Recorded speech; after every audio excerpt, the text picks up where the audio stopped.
सुपुत्र असणारे क्रीडा अधिकारी अरुण पाटील यांचा सत्कार या ठिकाणी ग्रामस्थांच्या वतीने संपन्न व्हावा असं मी निवेदक या नात्याने सर्वांना विनंती करतो। आणि समंजस पैलवान हर्षल पटेल आणि साईनाथ पैलवान एकमेकाला भेटलेले आहेत। जोडीला जोड आहे। कोण पाहतो तुमच्या बँकेमध्ये किती बँक बॅलन्स आहे? अशा उघड्या तिजोऱ्या तयार करायला शिका, याच्यासाठी 8 तास आहे। या ठिकाणी वरती निदान नातवाला तरी आपण काहीतरी बनवलं पाहिजे। त्याचा फायदा 7 आहेत 9 आहेत फायदा। पहिला फायदा आहे तो प्रतिष्ठा, घराण्यामध्ये पैलवान निर्माण करणं हे प्रतिष्ठेचं लक्षण।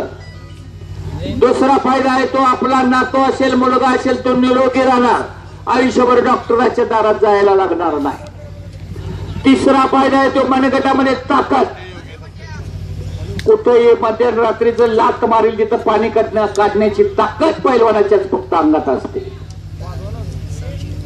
सामाजिक बांधिलकी, समाजामध्ये सन्मानानं वागणूक मिळणारा दुसरा तिसरा कोणी नाही, फक्त पैलवान असतो।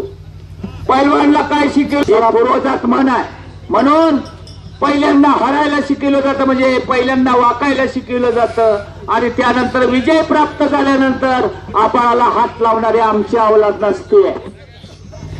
भव्य मिरवणूक निघाला पण आदरानं वयस्कर मंडळींच्या पायाला हात लावणारा दुसरा तिसरा कोणी? हसन पटेल आखाड्यावरती लढतोय, तेवढ्याच तोडीचा आहे साईनाथ रानवडे।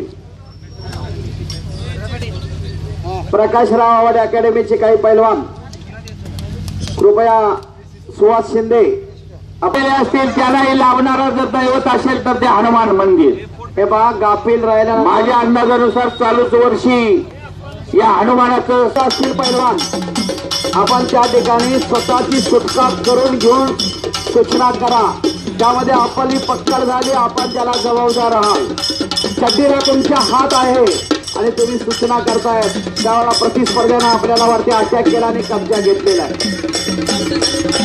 हलगेवाले तुझा रंग दाखील की इकडे मग तुझा रंग दाखील। छत्रपती त्याच्या 20व्या वर्षी म्हणजे 1894 ला छत्रपती शाहूराजांचा राज्याभिषेक कोल्हापूरच्या गादीवरती झाला। 1894 त्या कुस्ती आपण यात्रेच्या निमित्तानं लावता खालोड निघाली, उत्तम तऱ्हेची शांतता राखली, त्याबद्दल कुस्ती शौकीनांचाही आभार मानतो। न्यायदानाचं काम करणारी पंच कमिटी यांनी या ठिकाणी न्यायदानाचं काम उत्कृष्ट केलं, त्यांचेही आभार मानतोय। रोटर मालक यांनी उत्तम तऱ्हेनं या ठिकाणी मैदानाची व्यवस्था केली, त्यांचेही आभार। त्याचबरोबर या ठिकाणी डेकोरेशन केलेलं आहे, मंडप डेकोरेशन केलं आहे, लाईट डेकोरेशन केलेलं आहे, त्यांचे मी या ठिकाणी आभार मानतोय। कळत न कळत एखाद्या व्यक्तीचं नाव राहून गेलं असेल किंवा एखाद्या व्यक्तीच्या हातून कुस्ती लावायचं राहून गेलं असेल तर मी या ठिकाणी संयोजकांच्या वतीनं क्षमस्व आणि परत एकदा 3 तास या ठिकाणी निवेदन करत